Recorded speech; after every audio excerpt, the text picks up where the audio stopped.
En la Biblia es mencionada más de 700 veces. Fue sede del reinado de la dinastía davídica. Ahí se levantaron el primer y segundo templo.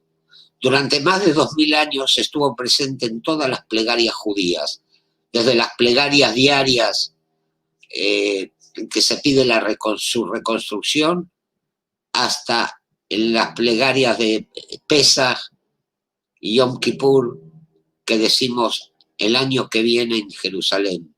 En los casamientos, el novio rompe una copa en recuerdo de la destrucción de la ciudad. En las casas de los judíos, en la pared que da en la habitación principal hacia Jerusalén, se deja una parte sin revocar, con ladrillo a la vista, en recuerdo de la ciudad destruida. Y acá comienza la historia.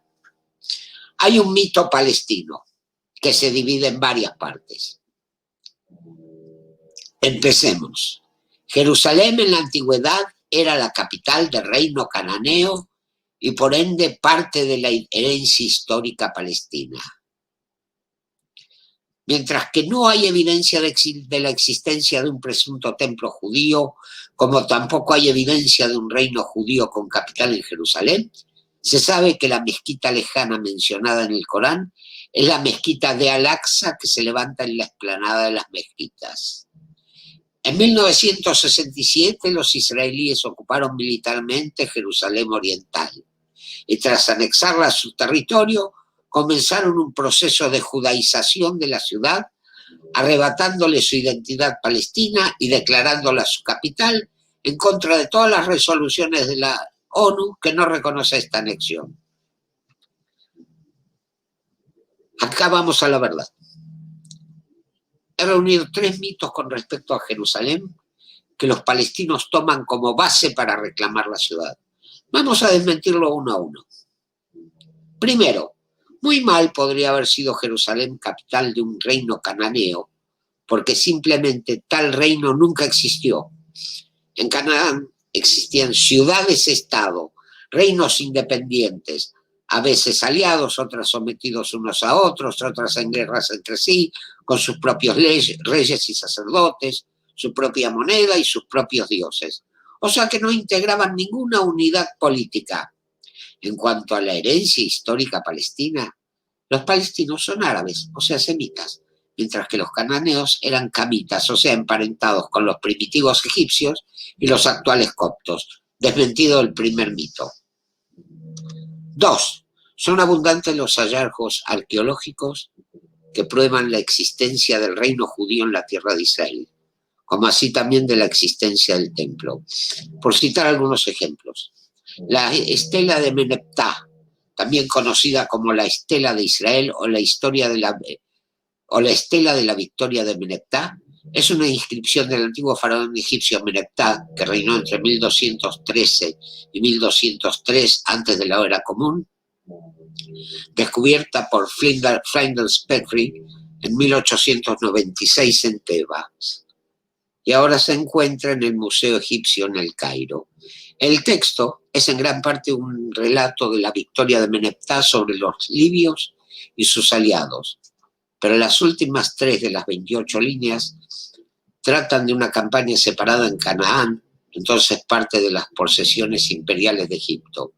A veces se hace referencia a la estela como la estela de Israel, porque la mayoría de los estudiosos traducen en un conjunto de jeroglíficos en la línea 27 como Israel. Se han avanzado traducciones alternativas, pero no son ampliamente aceptadas.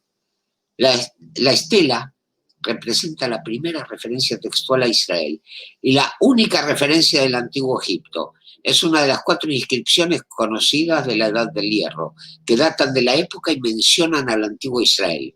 Bajo este nombre, siendo las otras, la estela de Mesha, la estela de Tel Dan y el monolito de Kurk. Como resultado, algunos consideran que la estela es el descubrimiento más famoso de Flinders Petrie, opinión con la que el propio Petrie estuvo de acuerdo.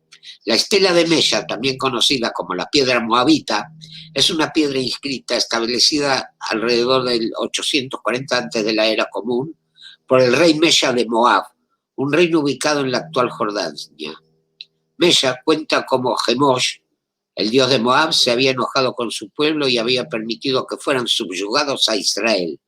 Pero finalmente Chemosh regresó y ayudó a Mesha a deshacerse del yugo de Israel y restaurar las tierras de Moab.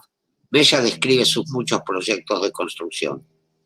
La estela de Tel Dan es una estela fragmentaria descubierta en 1993 en Tel Dan por Gila Cook, miembro de un equipo arqueológico dirigido por Abraham Biran, cuyas piezas se utilizaron para construir un antiguo muro de piedra que sobrevivió hasta los tiempos modernos. La estela está en varias piezas y contiene varias líneas en arameo, estrechamente relacionado con el hebreo e históricamente un idioma común entre los judíos. La inscripción sobreviviente, que data del siglo IX antes de la era común, detalla que un individuo mató a Joram, el hijo de Ahab, rey de Israel y rey de la casa de David. Estos escritos corroboran pasajes de la Biblia, como el segundo libro de los Reyes menciona que Joram es el hijo de un rey israelita, Ahab de su esposa fenicia, Jezabel.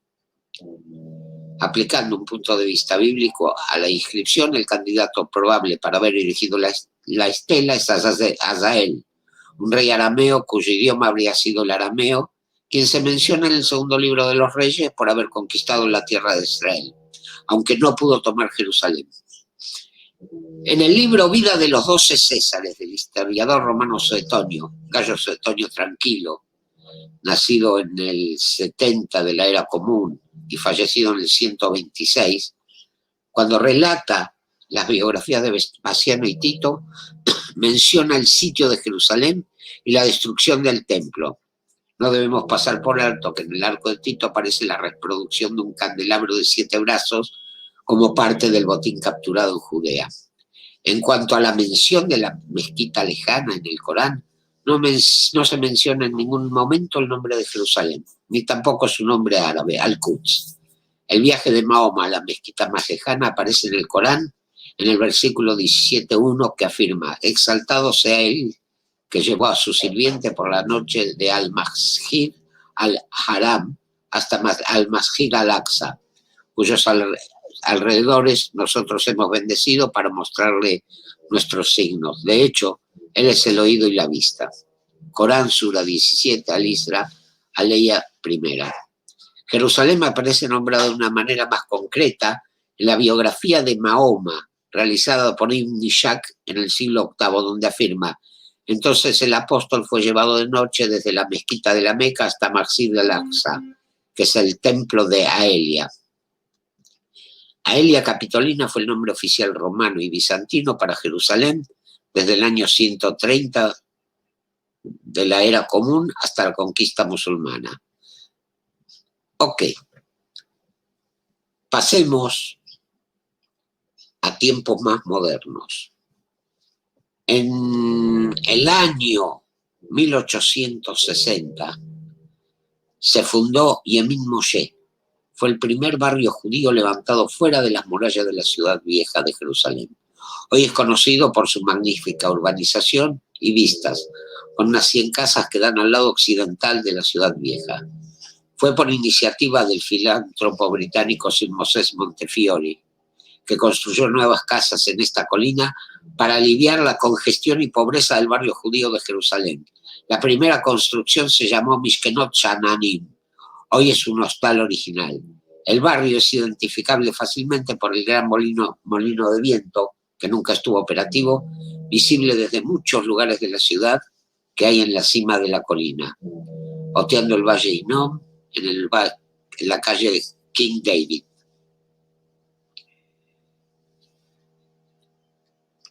Debemos destacar también que los censos llevados a cabo por los otomanos en el siglo XIX daban en Jerusalén una mayoría judía sobre sobre árabes y cristianos.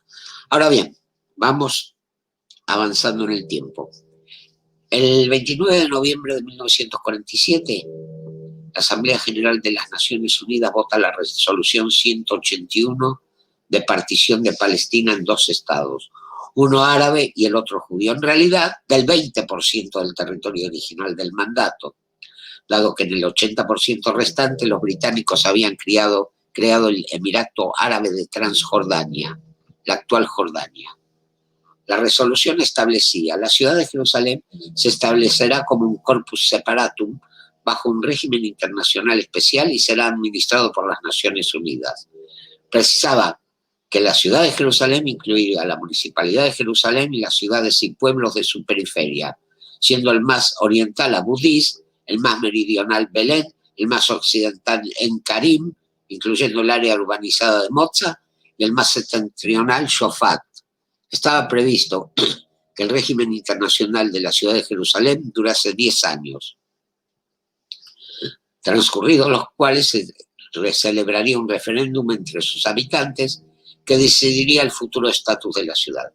Desde mediados de enero de 1948, los cerca de 100.000 habitantes judíos de Jerusalén, tanto de la parte oeste como de la este, fueron sometidos a un intenso asedio por parte de las tropas árabes.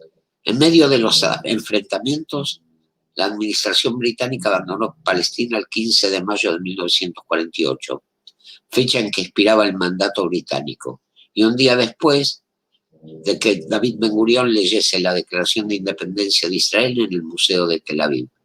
Al día siguiente, los países árabes vecinos iniciaron la invasión del Estado de Israel, dando inicio así a la Guerra de Independencia de Israel, Guerra Árabe-Israelí de 1948. El 28 de mayo de 1948, tras 5 días de bombardeo de artillería, una brigada de la Legión Árabe de Transjordania, al mando del teniente Abdullah Tel, que posteriormente fue primer ministro jordano, captura Jerusalén Oriental. Los 2.000 habitantes del barrio judío de la ciudad vieja fueron expulsados en masa cuando la Legión Árabe lo ocupó en esa fecha.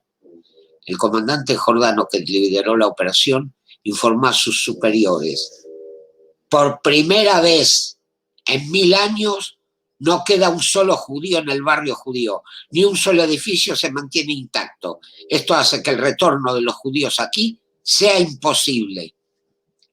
2 días después, la sinagoga Hurba, construida originalmente en 1701, fue volada por Fauzi el-Kutub, un antiguo miembro de los voluntarios musulmanes de las SS durante la Segunda Guerra, entrenado en el uso de la preparación de explosivos.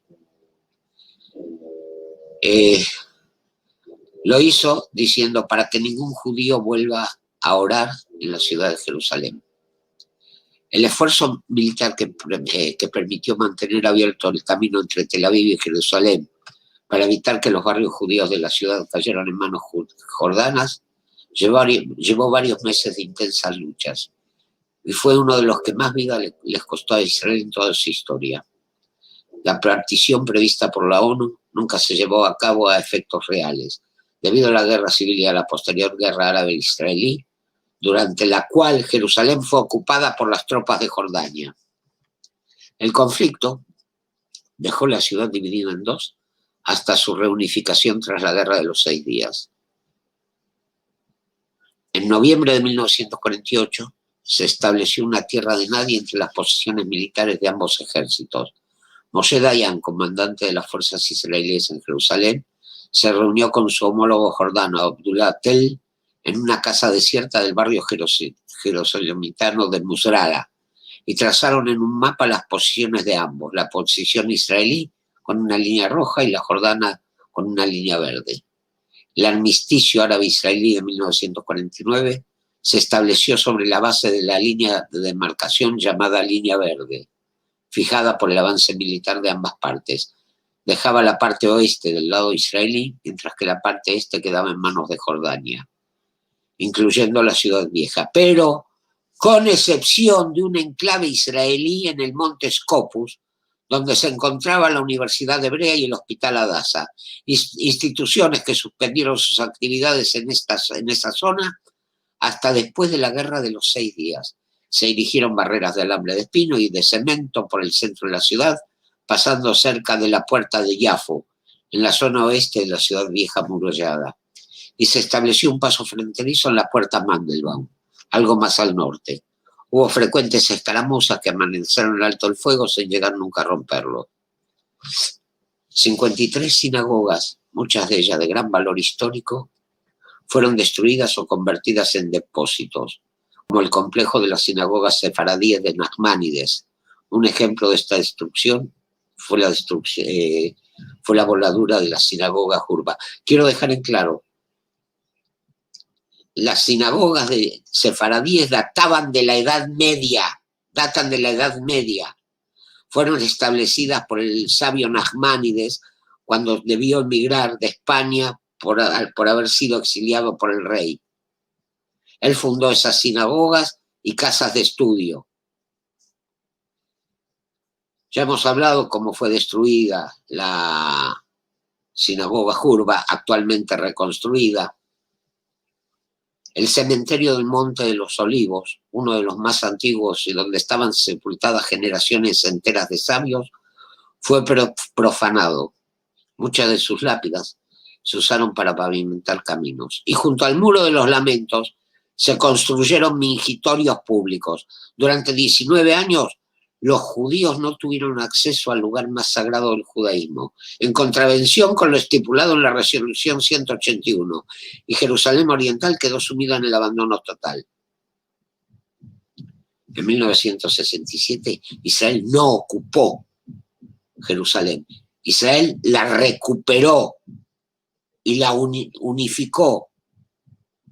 Jerusalén volvió a ser un todo y actualmente está restaurada y abierta a todos los cultos.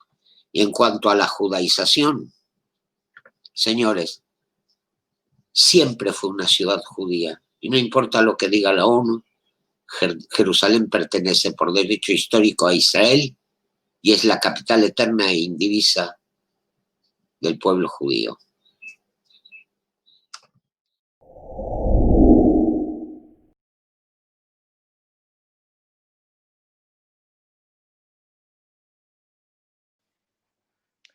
Queridos amigos, aquí desde Jerusalén, respondiendo a las preguntas de algunos de nuestros televidentes. El tema que hoy nos va a ocupar es el tema de la conversión. Una pregunta que muchos formulan. ¿Cómo puedo ser judío? ¿Cómo me puedo convertir al judaísmo? Obviamente, esto no es una solicitud a un club social, es algo que nosotros en hebreo llamamos giur. Giur es la conversión al judaísmo según la tradición del pueblo de Israel. Miren, queridos amigos, ser judío, según la ley, es aquel que nace de madre judía o que se haya convertido acorde a la ley del pueblo de Israel. Uno era cristiano, musulmán, hindú o sin religión alguna, y a través de un ceremonial del giur, se transforma en judío. Pero esto no es fácil. No se trata aquí de aprobar un examen. Se trata de un cambio radical en la persona. No solo en lo exterior, sino también en la dimensión interior de cada ser humano. De hecho, convertirse es pasar un proceso de transformación. No se da de la noche a la mañana, no alcanza con querer. No es suficiente amar al pueblo judío o identificarse con la tierra y el Estado de Israel. el judaísmo no es misionero, no busca interesados en sumarse al pueblo judío, en convertirse al judaísmo.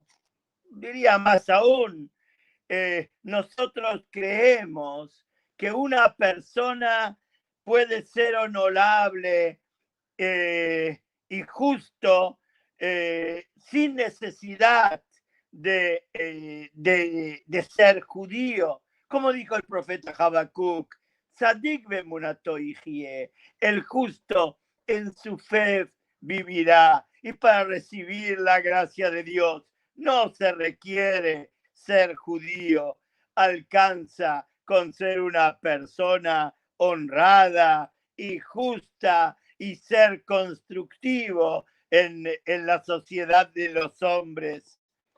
Pero si una persona quiere ser judía, entonces debe dirigirse al rabino o al tribunal rabínico y ellos le van a formular preguntas. Por ejemplo, ¿por qué y para qué quieres ser judío? Quizás esa persona tenga algún interés económico, quizás puso sus ojos en un judío o en una judía y quiere contraer matrimonio, quizás haya algún otro interés que no es ideológico, que no es parte de los principios de la fe. Si por alguna causa busca uno ser judío, o sea, por una de estas causas que mencioné, o parecidas a ellas, entonces el rabino o el tribunal rabínico lo van a rechazar de plano. No se trata de reservas o odio respecto a un gentil, no es cuestión de raza, no hay aquí discriminación, más aún. 36 veces en la Torá está escrito, Ve'ahavtem et hager, y habréis de amar al extranjero, al extraño, que no es parte de tu pueblo. Es obligación respetar a aquel que no es, a todo ser humano, sea o no sea judío.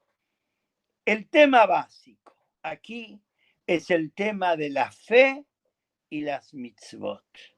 O sea, ¿en qué cree una persona y qué está dispuesto a cumplir? En el judaísmo hay un sistema de mitzvot, hay un sistema de mandamientos, de preceptos para la vida que rigen la existencia del hombre desde que llega a este mundo hasta que se despide de él, desde que se despierta en la mañana hasta la noche en la cual se acuesta.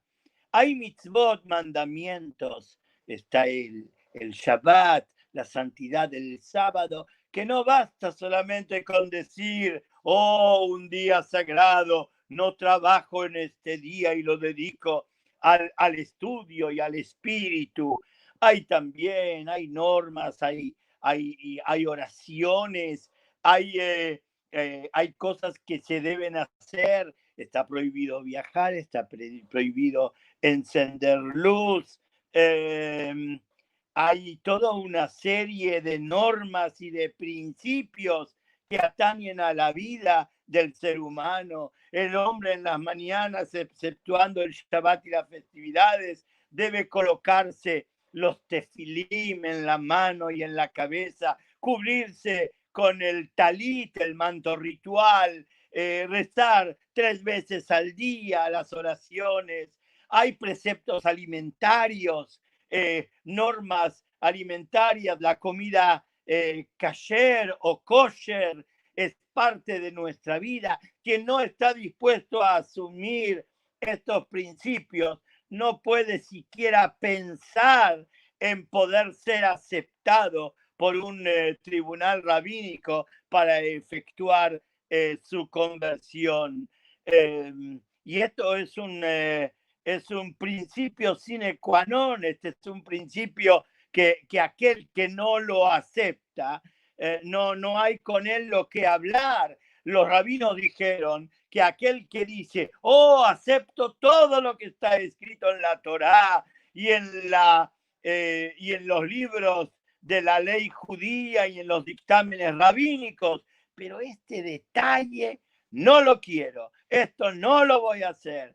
El que así se expresa tiene que ser rechazado por el tribunal rabínico. Ruth, la Ruth de la Biblia. Ruth es el arquetipo del converso. Ella es la que dice, tu pueblo es mi pueblo, tu Dios es mi Dios. Y este es el primer punto en la aceptación para el ser judío. El hecho de creer en Dios, de aceptar el monoteísmo ético, sin imágenes, sin nada que lo acompañe. El Dios de la Torá, el Dios que se reveló en el monte Sinai. Y el otro punto es el yugo de la Torá a través de los mandamientos. Estos son la llave para el judaísmo. Otro punto es el pueblo judío. Aquí no se trata de una entidad religiosa. Judaísmo no es exactamente una religión. El judaísmo es una percepción de la vida, una percepción de la existencia humana, de cómo deben vivir los hombres, pero tiene también un aspecto nacional. Ser judío es creer en Dios, en un solo Dios que, como dije, se reveló al pie del monte Sinai. Ser judío significa también asumir los mandamientos de la Torá, las mitzvot que, como dijimos, tratan sobre la vida desde el nacimiento hasta la muerte, desde la mañana hasta la noche. Y quien no esté en condiciones de vivir acorde a la Torá y ser parte del pueblo de Israel, no puede ser judío.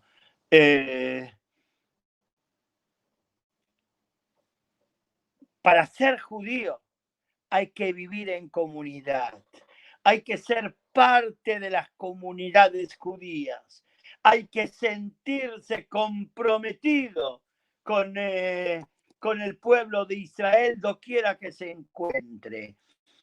Hay que ser responsable por nuestros hermanos judíos.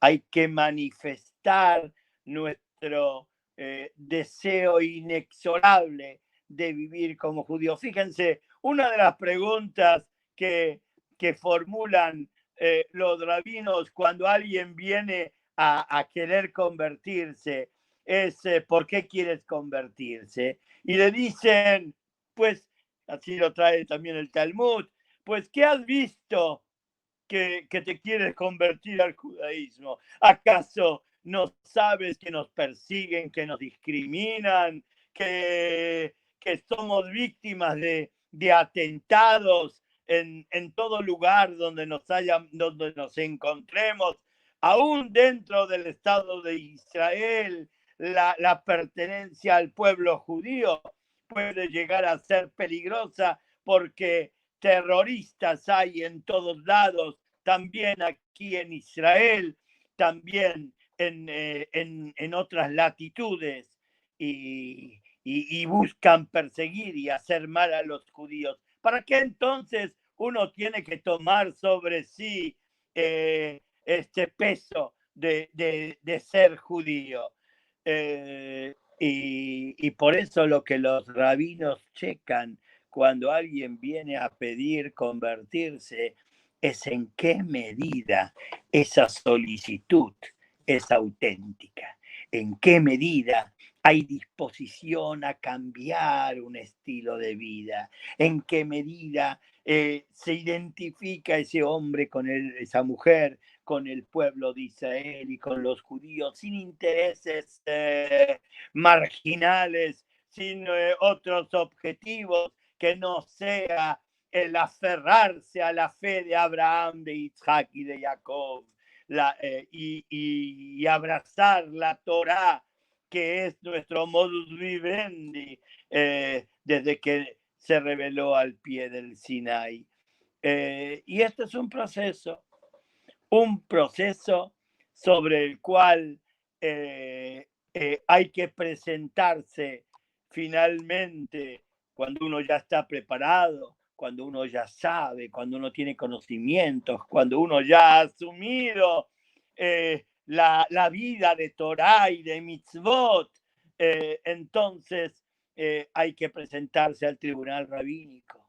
Y el tribunal rabínico, después de formular preguntas que quizás ya han sido formuladas anteriormente por el rabino que trató el tema, pues habrá de proclamarse nuevamente la fe en un solo Dios y delante del tribunal, y habrá también de recibir el yugo de la Torá y las mitzvot sobre la vida.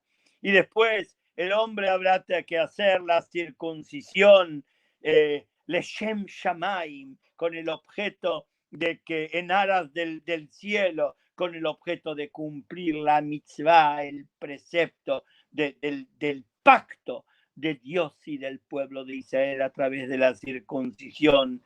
Y también habrá de hacer la tevilá, la inmersión en el mikvé, que es el baño ritual que hace la transformación, simboliza ese sumergimiento en esas aguas, simboliza el cambio de la persona, porque este es el tema principal, el cambio. El cambio de que ayer fuiste una persona que vivió acorde a normas diferentes a las del pueblo judío. Quizás había ya actos religiosos que no son aceptables para el judaísmo. Y hoy, después de aceptar los principios de fe y el estilo de vida que marca la Torá de Israel, entonces hay esa transformación acerca de la cual nosotros hemos platicado.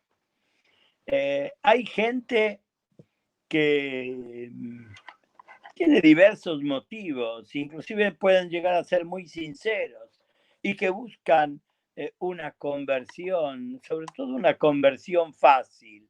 Pero aún aquellos que no buscan una conversión fácil acuden a supuestos tribunales rabínicos. No todo rabino, o no todo aquel que dice ser rabino, porque, queridos amigos, hay gente que dice que es rabino, pero carece de la autoridad, carece de los títulos, carece del reconocimiento rabínico. Y esto es algo básico.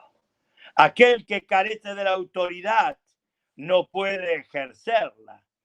Aquel que carece de la autoridad no puede hacer aquello que las personas que tienen la autoridad tienen la posibilidad de hacer. Pero los hay. Embaucadores los hay en todos los lugares, los hubo en todos los tiempos, los hay también el día de hoy. Yo sé perfectamente de personajes que supuestamente dicen ser rabinos y que andan por países latinoamericanos vendiendo su mercancía, vendiendo supuestas conversiones y obviamente como mercaderos por dinero. Y eso no tiene ni el valor del papel sobre el cual fue escrito ese supuesto acta de conversión. Y yo advierto a todos nuestros amigos, a los amantes del pueblo de Israel. Primero les digo, no es necesario ser judíos para recibir la gracia del Eterno. No es necesario ser judío para tener las creencias adecuadas en esta vida. Puede ser uno no ágida, puede uno cumplir con las 7 mitzvot de Noé y tener abiertas las puertas de la eternidad. Pero si alguien insiste en querer ser judío y lo hace con amor y lo hace con entrega y lo hace con el deseo demostrado, con los créditos que tiene de haber hecho cambios radicales en su vida personal, en su vida cotidiana, entonces debe cuidarse de conversiones falsas.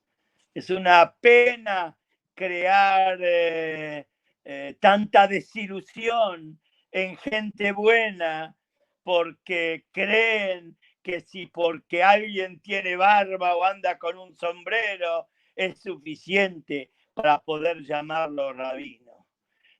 Solo aquellos rabinos que estamos reconocidos en el superior rabinato de Israel, lo que llamamos la Rabanuta Rashid, son aquellos que tienen la capacidad legal de poder efectuar una conversión, un giur. Y más aún en los últimos años, en las últimas décadas, esto se da a través de tribunales rabínicos legalmente establecidos en muchos lugares, no en todos. Hay tribunales rabínicos, Batei Din, Beit Din, tribunal rabínico, que a él hay que acudir para efectuar la conversión y que solamente aquellos tribunales reconocidos son los que pueden extender un certificado de conversión aceptable. Debo reconocer otra cosa. La conversión podría ser algo simple. Podría ser algo en el cual venga la persona, manifieste su amor por su fe en un Dios, su amor por la Torá, su compromiso para cumplir las mitzvot, los mandamientos de Dios y aquello que legislaron los rabinos a lo largo de las generaciones, puede estar cumpliendo todo lo que está escrito en la Torá y ser víctima de estas falsas conversiones. Así que cuidado, queridos amigos, cuidado con ello. Y decía, debo reconocer algo. La conversión podría ser algo simple, de simplemente acudir al tribunal rabínico, cumpliendo con todos los preceptos como lo he manifestado, pero el problema está que muchas veces hay personas que quieren ser judíos como muchos judíos. Y una parte considerable del pueblo de Israel no vive exactamente acorde a la ley judía. No cumple todas las mitzvot. Muchos de los mandamientos son parte del folclore y de las costumbres familiares de su entorno social, pero hay muchas cosas respecto al Shabbat, quizás respecto a las comidas, que no necesariamente las cumple. Pero el que se quiere convertir y ser como el otro judío, que no vive acorde a la ley. Esto es lo que crea el problema en la conversión, porque no se habrá de aceptar a aquel que quiere ser judío, pero no quiere cumplir las mitzvot, que quiere limitarse a algunas costumbres y al folclore judío y algunas tradiciones. Quien quiere ser judío al 50%, al 25%, al 20%, no puede ser aceptado. Por eso, todo aquel que tiene interés verdadero, auténtico, que le viene del corazón, si no asume este sistema de mitzvot y esta fe con todo su ser, con todo su alma, con todo su corazón, pues que busque otros caminos, pero no podrá ser aceptado por un tribunal rabínico en un proceso de conversión. Queridos amigos, pues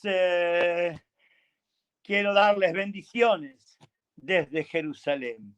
Lo mejor para todos en este comienzo del nuevo ciclo de la Torá, en el cual este Shabbat habremos de comenzar el libro de Breishit, a leer nuevamente nuestra sagrada Torá. Bendiciones desde Jerusalén.